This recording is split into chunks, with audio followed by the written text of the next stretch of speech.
Hello नमस्कार दोस्तों, आप सभी का स्वागत है मेरे इस यूट्यूब चैनल पर। मैं हेमंत साहू आज से CGSEF से रिलेटेड विभिन्न विषयों पर चर्चा करने वाला हूं। उसी कड़ी में आज हम सबसे पहले जो देखेंगे वो है नाभिकीय ऊर्जा। ठीक है, वैसे तो ये नाभिकीय ऊर्जा अगर आपने सिलेबस देखा होगा तो ये साइंस का भी पार्ट है, साइंस एंड टेक्नोलॉजी का भी पार्ट है और पर्यावरण का भी पार्ट है। इसीलिए आज हम इसे एक एक करके डील करेंगे, इस सभी टॉपिक को हम कवर करेंगे इसमें। तो सबसे पहले देखते हैं नाभिकीय ऊर्जा क्या है, यहीं से स्टार्ट करते हैं। आइए,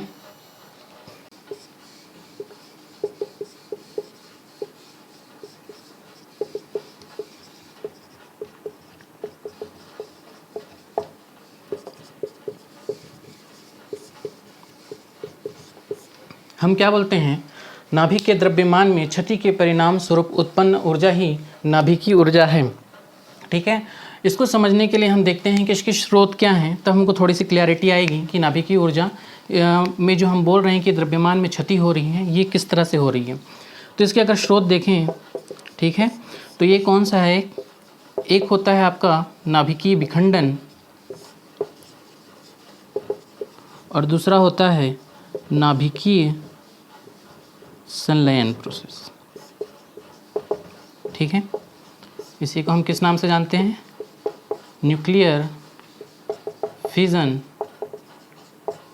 एंड न्यूक्लियर फ्यूजन।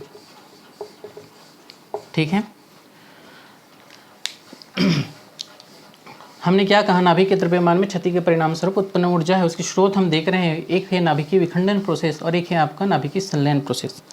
ठीक है, नाभिकीय विखंडन प्रोसेस में क्या होता है, नाभिकीय विखंडन प्रोसेस में क्या होता है, भारी नाभिक हल्के नाभिकों में विखंडित होते हैं।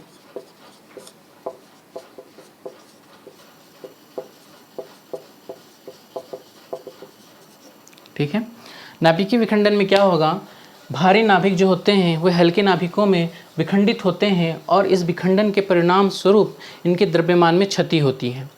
ठीक है, और यह क्षति जो होती है ऊर्जा के फॉर्म में निकलती है, जिसे हम क्या कहते हैं, नाभिकीय ऊर्जा। हम लोग एक एग्जाम्पल से देखते हैं तब हमको ज़्यादा समझ में आएगा। ये एक यूरेनियम है, यूरेनियम 92-235। जब इस पे हम न्यूट्रॉन की बम्बार्डिंग करते हैं तो हमें रिज़ल्ट क्या मिलता है, रिज़ल्ट में मिलता है हमको beryllium plus barium, barium plus krypton, barium plus krypton. ठीक है, और क्या निकलता है, 3 electron 3 neutron plus 200 mega electron volt की एनर्जी निकलती है। ठीक है, हमने क्या कहा कि जब हम यूरेनियम 235 पे एक न्यूट्रॉन की बम्बार्डिंग करते हैं, न्यूट्रॉन की बम्बार्डिंग करते हैं तो हमें बेरियम और क्रिप्टॉन मिलता है प्लस 200 मेगा इलेक्ट्रॉन वोल्ट की एनर्जी जनरेट होती है। ठीक है, यह एनर्जी ही आपकी क्या है, नाभिकीय ऊर्जा है। और मैंने क्या कहा है कि द्रव्यमान में क्षति के परिणाम स्वरूप यह ऊर्जा उत्पन्न हो रही है। अगर आप देखें तो यहाँ इसका एटॉमिक वेट कितना, एटॉमिक मास कितना है, 235 है, और इन दोनों को मिलाया जाए तो कितना होगा, ये होगा 233। यानी कि यहाँ पर हमको क्लियरली दिख रहा है कि यहाँ एटॉमिक मास में जो है इसका जो है नाभिक के द्रव्यमान में यहाँ जो हो रहा है क्षति हो रही है, और यही क्षति जो हो रही है ऊर्जा के फॉर्म में निकल रही है। ठीक है, यही क्षति जो हो रही है ऊर्जा के फॉर्म में निकल रही है। अगर आप दूसरा प्रोसेस देखें, नाभिकीय संलयन, तो नाभिकीय संलयन क्या होता है, नाभिकीय संलयन बोलते हैं हल्के नाभिक जुड़कर भारी नाभिक का निर्माण करते हैं। ठीक है, हल्के नाभिक जुड़कर भारी नाभिक का निर्माण करते हैं, और इस प्रोसेस के दौरान भी आप देखेंगे कि द्रव्यमान में क्षति होती है और वो ऊर्जा के फॉर्म में निकलती है। इसका भी एग्जांपल देख लेते हैं, 1H2 1H3, ये क्या है आपका ड्यूटेरियम, और ये क्या है ट्राइट्रियम, कि जब हम योग कराते हैं, ठीक है, इसके लिए क्या चाहिए, बहुत हाई टेम्परेचर और हाई प्रेशर की आवश्यकता होती है, क्योंकि आपको अगर ड्यूटेरियम और ट्राइटेरियम को जोड़ना है तो बहुत ज़्यादा एनर्जी की आवश्यकता होती है, इनको फ्यूज़ कराना आसान काम नहीं है, इसीलिए बहुत हाई टेम्परेचर और हाई प्रेशर की आवश्यकता होती है। और हमें क्या मिलता है, हीलियम, ठीक है, 2He4 plus 17.6 mega electron volt की एनर्जी रिलीज़ होती है। तो आप यहाँ देखेंगे कि यहाँ जो होगा टोटल एटॉमिक मास जो है इन लोगों का कितना है, 5 है ना। नाभिक का द्रव्यमान कितना है, 5 है, और यहाँ कितना है, 4। तो यहाँ भी क्या हो रहा है, द्रव्यमान में क्षति हो रही है, और यही क्षति जो हो रही है आपकी ऊर्जा के फॉर्म में निकल रही है। इसी को हमने क्या कहा, नाभिकीय ऊर्जा। यहाँ तक क्लियर हो गया। इसी को हमने क्या कहा, नाभिकीय ऊर्जा। अब जो हम नेक्स्ट दूसरा टॉपिक देखते हैं, उससे पहले हम चर्चा करते हैं यूरेनियम के बारे में, क्योंकि ये हमारा परमाणुवीय ईंधन है, सबसे महत्वपूर्ण परमाणुवीय ईंधन है। तो सबसे पहले हम इसी की बात करते हैं, कैसे ये अस्तित्व में आया, कैसे हमें इसकी जानकारी हुई। तो आप पाएंगे कि आज से लगभग 200 साल पहले की बात है, ठीक है, 200 साल से ऊपर ही है। हेनरिक क्लापोर्थ एक जर्मन साइंटिस्ट थे। हेनरिक क्लापोर्थ एक जर्मन साइंटिस्ट थे। इन्होंने सबसे पहले पिंच ब्लेड नामक खनिज से, ठीक है, पिंच ब्लेड नामक खनिज से यूरेनियम की खोज की।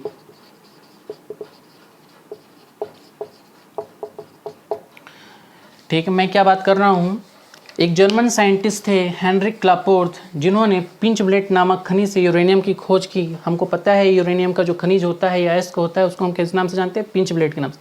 तो पिंच ब्लेड नामक खनिज से यूरेनियम की खोज हुई, ठीक है, लेकिन इनको इसके परमाणुवीय शक्ति के बारे में पता नहीं था। इनके पास इसके संबंधित क्या जानकारी थी कि ये उस समय का, ठीक है, उस टाइम का सबसे भारी तत्व है, ठीक है। दूसरा, वे इसका इस्तेमाल रंगीन शीशा बनाने में करते थे, ठीक है। इनको इसके बारे में कोई जानकारी नहीं थी कि यूरेनियम एक परमाणुवीय ऊर्जा का स्रोत है। उनको सिर्फ ये पता था कि ये उस समय का सबसे भारी तत्व था, और दूसरा उस समय इसका यूज़ रंगीन शीशा बनाने में होता था, ठीक है। लेटर, ठीक है, इसके बाद कुछ समय बाद 1896 में एक और साइंटिस्ट आए आपके, हेनरी बैकरल, ठीक है। 1896 में एक और साइंटिस्ट आए, हेनरी बैकरल। हुआ यूँ कि एक बार जब इन्होंने कुछ फोटोग्राफिक फिल्म इनके पास थी, एक फोटोग्राफिक फिल्म, उसको उन्होंने एक ब्लैक कागज़ में फ़ोल्ड कर दिया, और ब्लैक कागज़ में फ़ोल्ड करने के बाद उसको उन्होंने रख दिया। और कुछ समय बाद आके जब उन्होंने देखा तो वो जो फोटोग्राफिक फिल्म थी वो ख़राब हो चुकी थी।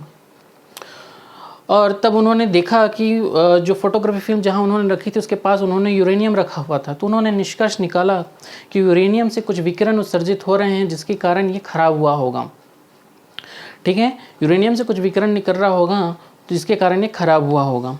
उसके बाद हेनरी बैकरल और उनके दो शिष्य थे, मैडम क्यूरी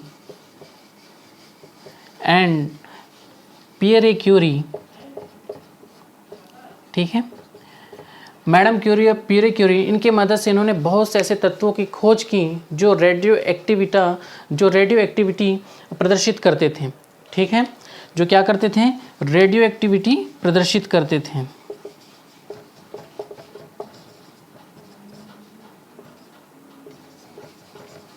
ठीक है। और हमें यूरेनियम के बारे में भी पता चला कि यूरेनियम जो हमको मिलता है प्रकृति में, ठीक है, यूरेनियम जो हमको मिलता है प्रकृति में वो उसके दो आइसोटॉप्स हैं, दो समस्थानिक के रूप में मिलता है, 235 और 238 के रूप में, ठीक है। यूरेनियम के दो समस्थानिक मिलते हैं, 235 और 238, ठीक है, जिसमें U35 की जो मात्रा है वो होगी 0.7% और U238 की मात्रा होगी 99.3%, ठीक है। यहाँ हमको ये पता चल गया कि यूरेनियम जिसके दो समस्थानिक हमको मिले, प्रकृति में जो यूरेनियम मिलता है उसके दो समस्थानिक होते हैं, U235 और U238 के फॉर्म में मिलता है, जिसमें U235 0.7% होता है और U238 जो होता है 99.3% होता है। यहाँ तक बात क्लियर है। और क्या पता चला कि यहाँ जो यूरेनियम है ये भी क्या है, एक रेडियोधर्मी तत्व है, ठीक है। यूरेनियम कैसा तत्व है,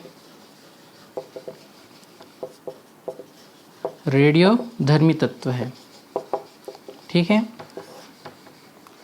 ठीक।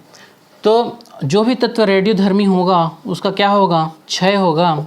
ठीक है, रेडियोधर्मी तत्व क्या होता है, वे तत्व जिनका क्षय होता है। तो यूरेनियम का भी क्षय होता है, तो ये क्या हो गया, रेडियोधर्मी होता है, इनका क्षय होगा। ठीक, और क्षय होगा तथा क्षय होने के बाद इनका जो अंतिम उत्पाद बनेगा, अंतिम उत्पाद क्या बनता है इसमें, शीशा। ठीक है, तो यहाँ से इनको ये पता चल गया कि जो यूरेनियम है वो एक रेडियोधर्मी तत्व है और उसका भी क्षय होता है, और क्षय होने के परिणाम स्वरूप जो अंतिम उत्पाद बनेगा वो क्या बनेगा, शीशा बनेगा। यहाँ तक, लेकिन अभी भी यहाँ पास इसकी परमाणु शक्ति के बारे में जानकारी नहीं मिली थी। ठीक है, हमने यूरेनियम की खोज की, हेनरिक ने देखा कि वो सबसे भारी तत्व है, उन्होंने रंगीन शीशा बनाने के लिए काम किया। फिर आया आपका हेनरी बैकरल और मैडम क्यूरी, पियरे क्यूरी आए, इन्होंने देखा कि रेडियोधर्मिता गुण प्रदर्शित करता है। ठीक है, रेडियोधर्मिता गुण प्रदर्शित करता है। 1902 में मैडम क्यूरी को नोबेल भी मिला है। ठीक है, 1902 में मैडम क्यूरी को क्या मिला, नोबेल मिला। रेडियम की खोज की थी इन्होंने। ठीक है, रेडियम की खोज की। ठीक, तो यहाँ तक अभी तक हमको इसकी जानकारी नहीं हुई कि यूरेनियम में जो होती है परमाणु शक्ति होती है। उसके बाद क्या हुआ, 1930 में 3 और वैज्ञानिक आए। ठीक है, 1930 में 3 और वैज्ञानिक आए, जिसमें थे ऑटो हॉर्न, मैटनर और फ्रिस्क। ठीक, ऑटो हॉर्न, मैटनर और फ्रिस्क, इन्होंने क्या किया, एक यूरेनियम 235 लिया और उस पर न्यूट्रॉन की बम्बार्डिंग की। उसके बाद का रिज़ल्ट आपको पता है कि हमें नाभिकीय ऊर्जा प्राप्त हुआ। ठीक है, तो यहाँ ऑटो हॉर्न, मैटनर और फ्रिस्क ने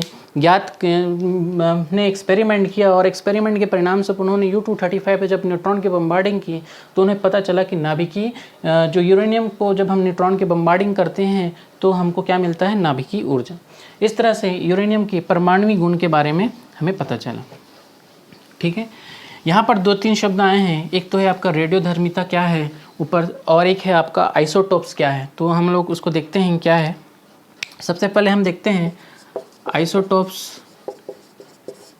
इसको हम क्या नाम बोलते हैं, समस्थानिक। ठीक है, आइसोटोप से समस्थानिक वे तत्व हम क्या बोलते हैं, वे तत्व जिनके परमाणु क्रमांक समान होते हैं तथा परमाणु द्रव्यमान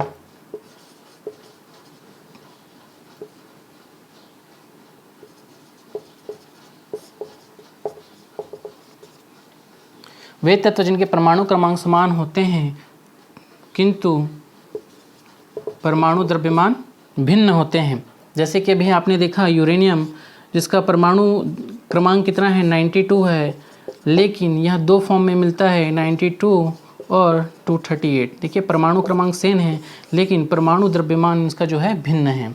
इसी तरह आप जो फेमस एग्जांपल जानते हैं वो किसका है, हाइड्रोजन का है।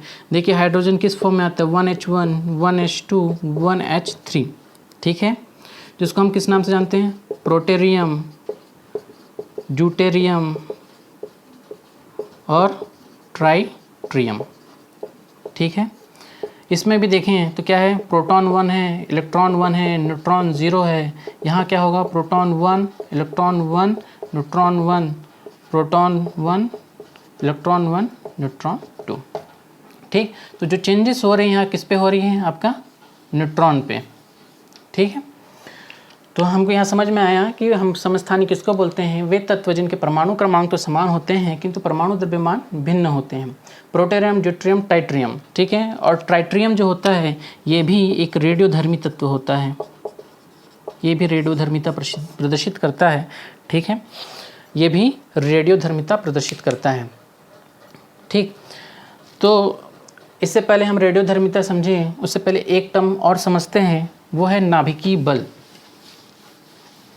नाभिकीय बल क्या है उसको पहले देखते हैं।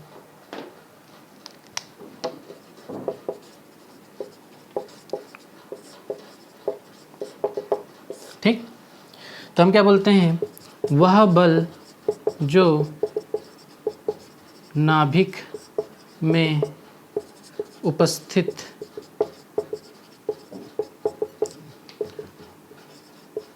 कणों को बांधकर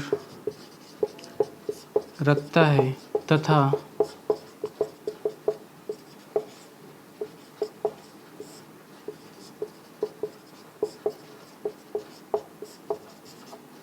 ठीक है। तो नाभिकीय बल हम क्या बोलते हैं, न्यूक्लियर फोर्स की बात करें हम लोग, वह बल जो नाभिक में उपस्थित कणों को बांध कर रखता है तथा स्थायित्व प्रदान करता है। तो नाभिक में क्या कौन से कण हैं, कहने का मतलब है प्रोटॉन एंड न्यूट्रॉन। ठीक है, तो नाभिक में क्या है, प्रोटॉन और न्यूट्रॉन, इन कणों को बांध कर रखता है, ठीक है, और स्थायित्व प्रदान करता है। नाभिक जितना स्थायी है, ठीक है, तो हम बोलते हैं अगर नाभिक स्थायी है तो नाभिक की बल का मान, अगर नाभिक स्थायी कब होगा, जब नाभिकीय बल का मान प्रोटॉनों के मध्य लगने वाले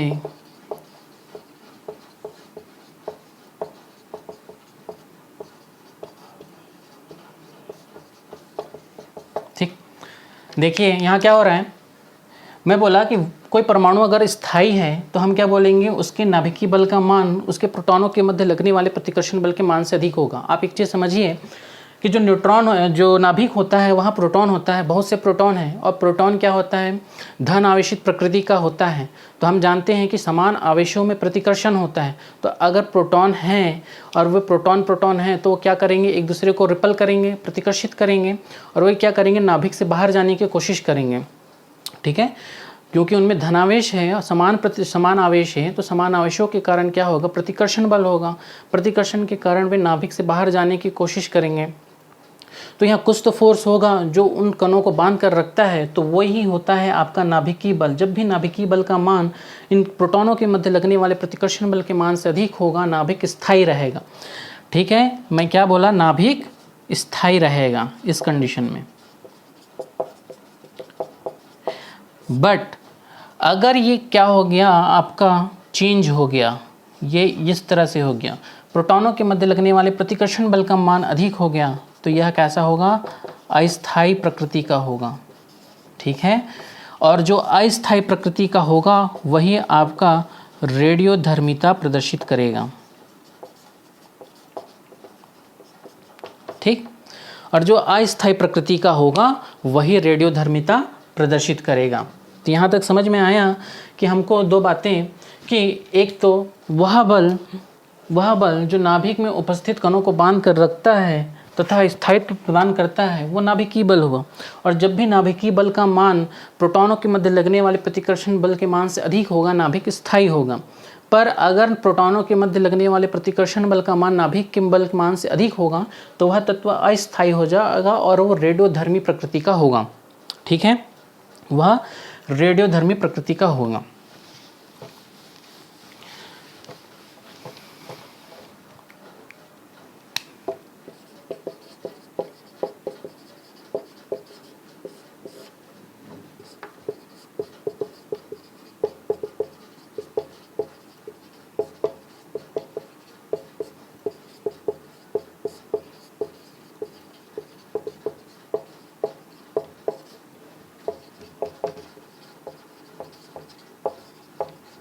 ठीक, एक कंडीशन और है रेडियोधर्मी के लिए, जब भी न्यूट्रॉन एंड प्रोटॉन का रेशियो 1.5 या उससे अधिक होगा, वह तत्व रेडियोधर्मी होगा।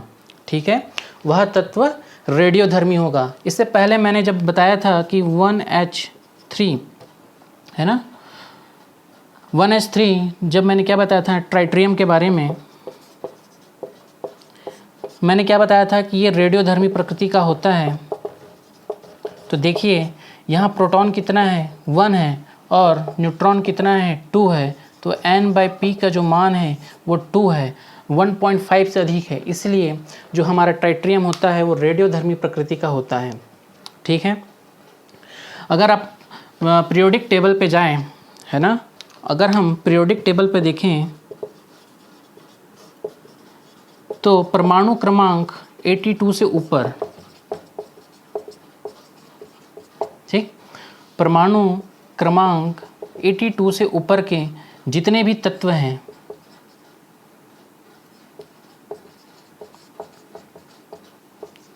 जिनमें प्रोटॉन, ठीक है, 82 से अधिक है,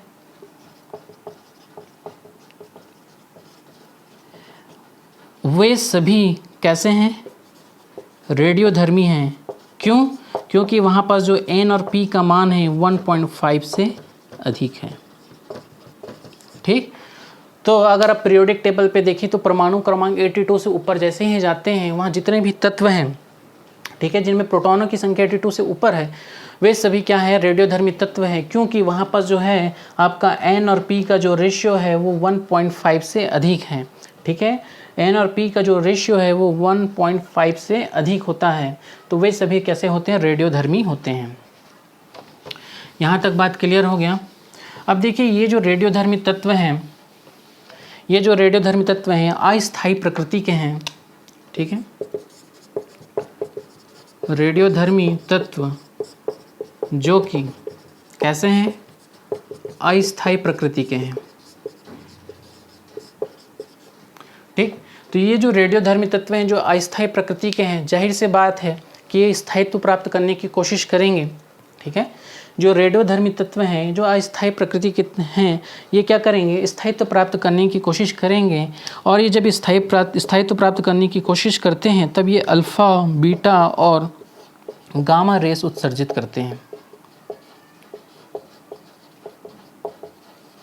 ठीक है, तो ये क्या करते हैं? अल्फ़ा, बीटा और गामा रेस उत्सर्जित करते हैं। आइए देखते हैं अब अल्फ़ा, बीटा और गामा रेस की प्रॉपर्टीज़ को। ठीक, अल्फ़ा, बीटा और गामा रेस की प्रॉपर्टी को देखते हैं क्या है इसमें। तो यहाँ तक समझ में आया, रेडियोधर्मी तत्व जो कि स्थायी प्रकृति का है वो स्थायित्व प्राप्त करने के अल्फ़ा, बीटा और गामा रेस उत्सर्जित करेंगे। और इसके आगे हम क्या देखते हैं? अल्फ़ा, बीटा, गामा रेस की property. Alpha rays, beta rays and gamma rays. ठीक है, अल्फ़ा रेस क्या होते हैं? ये किसके बने होते हैं? He2+ आयन के बने होते हैं। प्रकृति क्या है इसकी? धनायन है। ठीक है, इसके कारण क्या होगा? परमाणु क्रमांक में 2 का लॉस और परमाणु द्रव्यमान में 4 का लॉस होगा। ठीक है, परमाणु क्रमांक में 2 की हानि और परमाणु द्रव्यमान में 4 की हानि होती है। यहाँ तक ठीक है। अब इसके आगे देखिए इसमें क्या है, एक पॉइंट और है, आयनन क्षमता तीनों के मुकाबले इसमें सबसे सर्वाधिक होगी, आयनन क्षमता बहुत अधिक होती है और भेदन क्षमता सबसे कम होती है। ठीक, ये किसका हुआ? अल्फ़ा रेस का। बीटा रेस में देखिए ये क्या का बना होता है? इलेक्ट्रॉनों का बना होता है। प्रकृति समझ में आ गई, क्या होगी? ऋणायन। ठीक है, इसके कारण केवल परमाणु क्रमांक में 1 की वृद्धि होगी।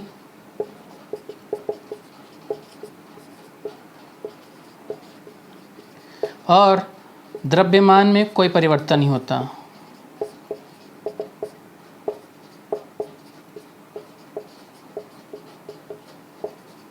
ठीक है, आयनन क्षमता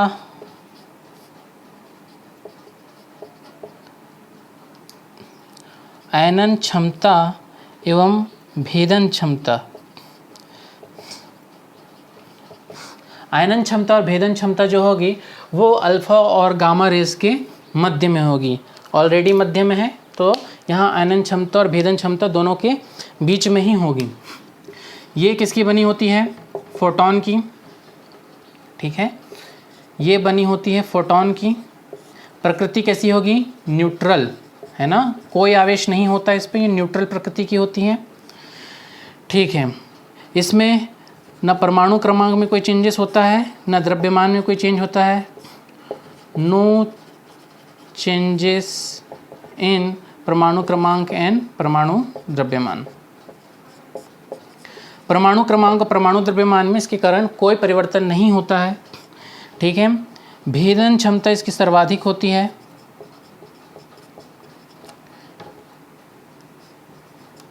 और आयनन क्षमता सबसे कम।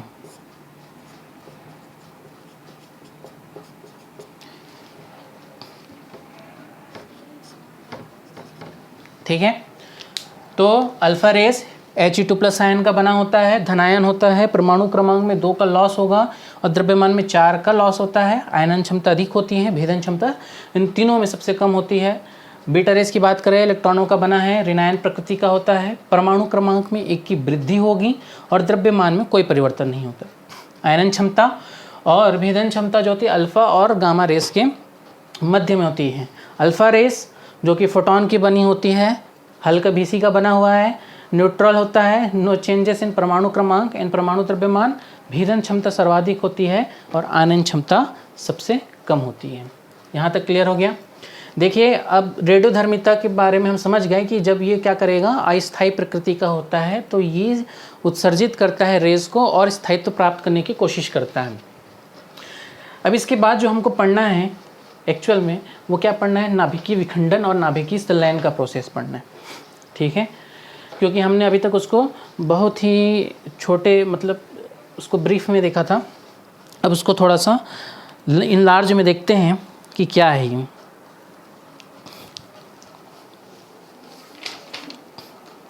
ठीक है, तो टॉपिक ये है हमारा नाभिकीय ऊर्जा। उसके 2 पार्ट थे, एक है आपका नाभिकीय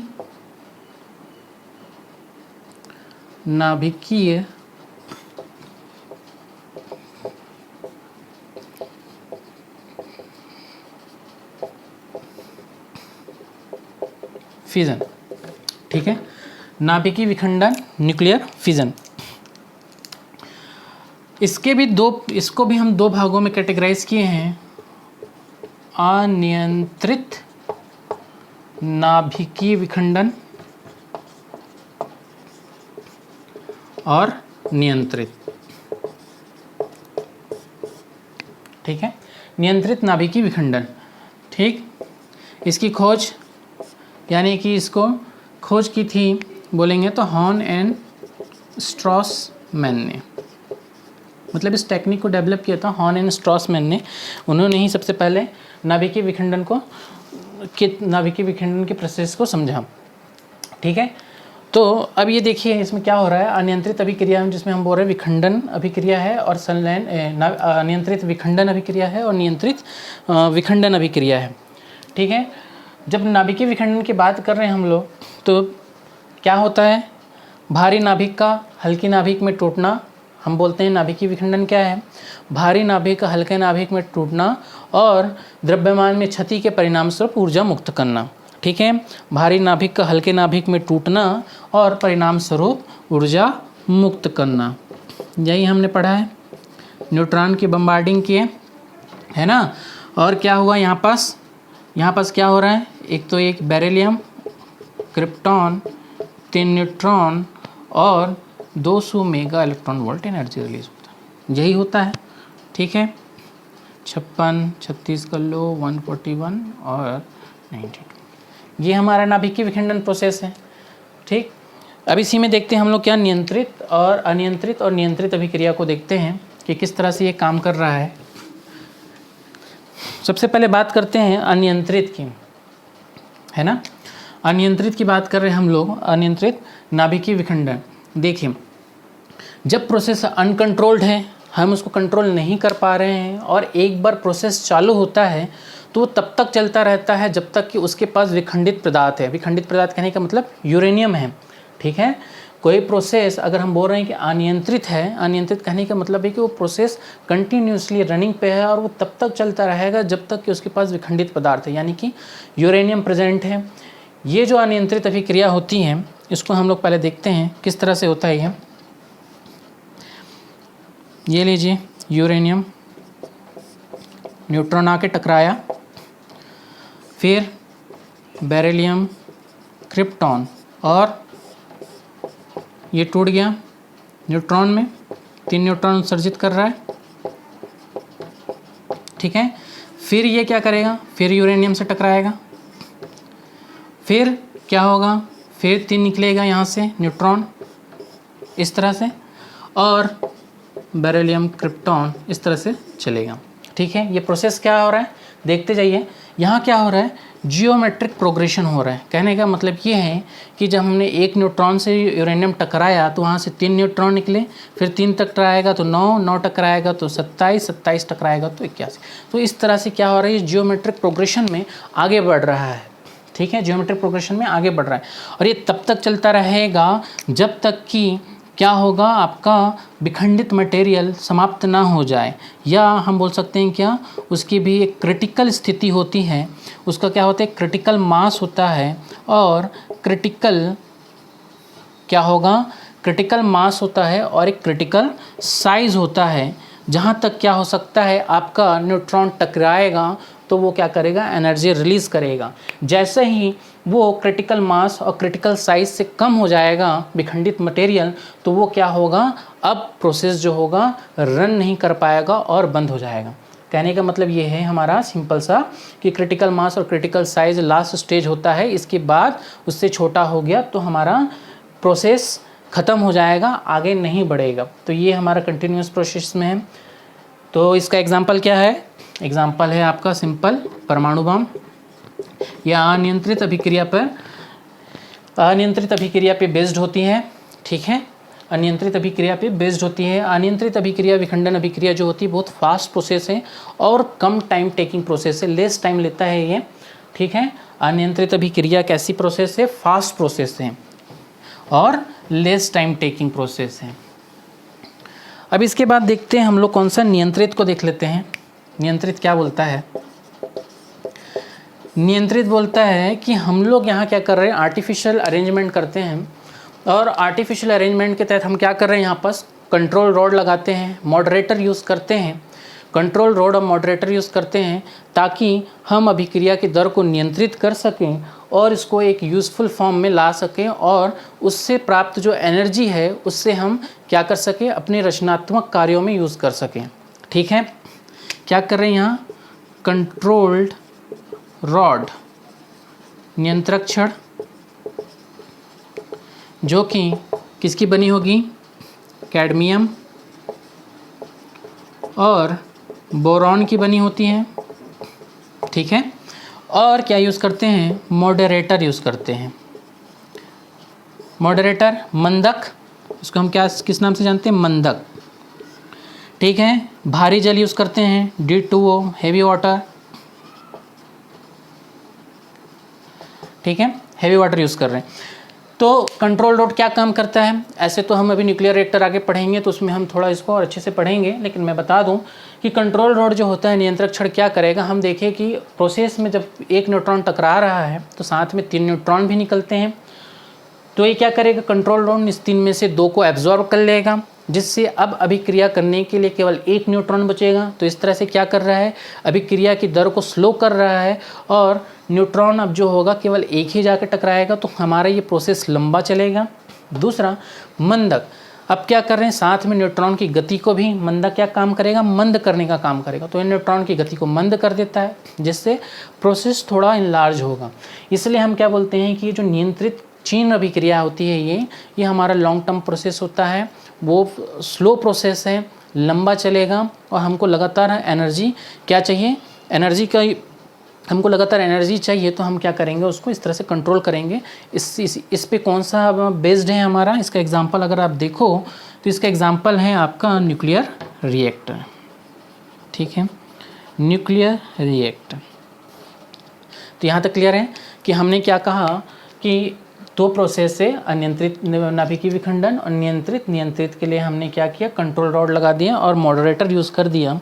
कंट्रोल रॉड लगाया और मॉडरेटर यूज़ करके हम इसको क्या कर रहे हैं, नियंत्रित कर रहे हैं। अब इसके बाद हम लोग जो देखेंगे, ये तो हो गया नियंत्रित और अनियंत्रित। अब इसके बाद जो हमारा बचा है एक, वो है नाभिकीय संलयन। ठीक है, न्यूक्लियर फ्यूज़न प्रोसेस बचा है, उसको देखते हैं।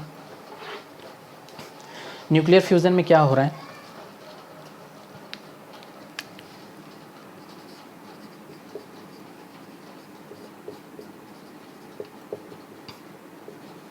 ठीक है। नाभिकीय संलयन, देखिए पहले ही बात कर चुके हैं, दो हल्के नाभिक मिलकर एक भारी नाभिक का निर्माण करते हैं तो उसको हम बोलते हैं नाभिकीय संलयन अभिक्रिया। ठीक है, दो हल्के नाभिक मिलकर एक भारी नाभिक का निर्माण करते हैं तो हम उसको बोलते हैं नाभिकीय संलयन अभिक्रिया। इसकी खोज की थी हैंस बेथे ने। ठीक है, हैंस बेथे ने। अब देखिए इसमें क्या होता है, सीधे हम लोग इसका वो देखते हैं अभिक्रिया। देखिए 1H2 प्लस 1H3, ठीक है, यहाँ से क्या बना 2H4 helium plus neutron plus 17.6 mega electron volt energy release होता है। नाभिकीय संलयन प्रोसेस है ये। यहाँ आपको क्या चाहिए, हाई टेम्परेचर जो कि 10⁸ केल्विन के आसपास होती है, इतना ज़्यादा टेम्परेचर हमको चाहिए, और हाई प्रेशर। ठीक है, इस प्रोसेस के लिए हमको बहुत ज़्यादा हाई टेम्परेचर और हाई प्रेशर की आवश्यकता होती है, तभी हम इसको रन कर सकते हैं। ठीक है, तो ये क्या है आपका दिख रहा है, ड्यूटेरियम है, और ये क्या है ट्राइट्रियम। ठीक है, ड्यूटेरियम और ट्राइट्रियम रिएक्ट करेंगे, जुड़ेंगे, फ्यूज़ होके क्या बनाएंगे, हीलियम बनाते हैं, न्यूट्रॉन निकलेगा और 17.6 मेगा इलेक्ट्रॉन वोल्ट की एनर्जी रिलीज़ होती है। ठीक है, इस प्रोसेस पे कौन सा है, इसका एग्जांपल देखेंगे तो आपका सूर्य, तारे, हाइड्रोजन बम, सभी इसी पे बेस्ड होती है। ठीक है, अभी तक क्या हुआ, जो अभी तक हम अगर देखें तो न्यूक्लियर जो फ्यूज़न प्रोसेस है उसके थ्रू अभी तक हम इसको रचनात्मक कार्यों में प्रयोग नहीं कर पाए। हाइड्रोजन बम बनाने में सफल हो गए हैं बहुत से कंट्री से, America, Russia, China, Britain, France, इन देशों के पास हाइड्रोजन बम बनाने की तकनीक है।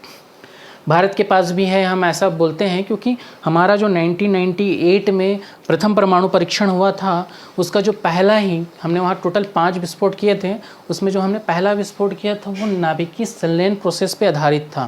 तो इसलिए हम ये बोल सकते हैं कि भारत भी कैपेबल है हाइड्रोजन बम बनाने में। ठीक है, तो हाइड्रोजन बम बना तो सकते हैं, लेकिन अभी तक हम इसको रचनात्मक कार्यों में यूज़ नहीं कर पाए हैं। ये कौन सा हो गया आपका, न्यूक्लियर फ्यूज़न प्रोसेस हो गया।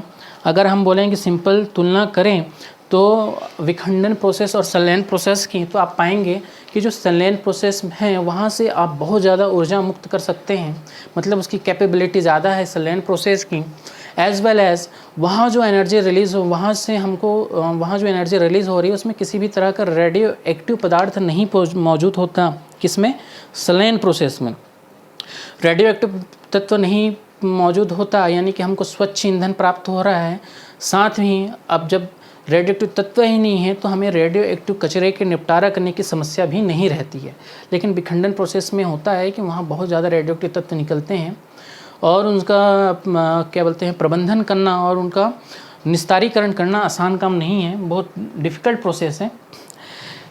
तो यहाँ तक हमने देखा न्यूक्लियर फ्यूजन। और ये अगर आपको बोलें कि परमाणु बम और हाइड्रोजन बम में क्या डिफरेंस है, तो आप सिंपल बता सकते हैं कि परमाणु बम जो है नाभिकीय विखंडन पे आधारित है और हाइड्रोजन बम जो है नाभिकीय संलयन पे आधारित है। ठीक है, हाइड्रोजन बम 1000 टाइम्स जो होता है परमाणु बम से ज़्यादा पावरफुल होता है। ठीक है, 1000 टाइम्स ज़्यादा पावरफुल होता है। और बाकी तो आप समझ गए हैं नाभिकीय विखंडन और संलयन में क्या है। तो आज के लिए हम इतना ही रखते हैं। नेक्स्ट लेक्चर में हम जो देखना चाहेंगे वो क्या है, न्यूक्लियर रिएक्टर। इसके बाद जो हम बात करेंगे न्यूक्लियर रिएक्टर और उस पर आधारित जितने टाइप्स ऑफ न्यूक्लियर रिएक्टर हैं, कौन कौन से टेक्नोलॉजी विकसित हुई हैं, भारत का परमाणु ऊर्जा कार्यक्रम क्या है, और इसके बाद नाभिकीय जो हमारी समस्याएं हैं, नाभिकीय कचरे से रिलेटेड जो समस्याएं हैं उसके बारे में बात करेंगे और इनके यूजेस के बारे में भी बात करेंगे कि हम इसको कहाँ कहाँ यूज़ कर सकते हैं। ठीक है, तो हमको कहाँ कहाँ यूज़ कर सकते हैं ये भी बात करेंगे। तो आज के लिए इतना ही रखते हैं, नेक्स्ट लेक्चर में हम फिर मिलेंगे और बहुत तगड़े से हम इसको ख़त्म करेंगे। चलिए ठीक है, आज के लिए इतना ही, धन्यवाद।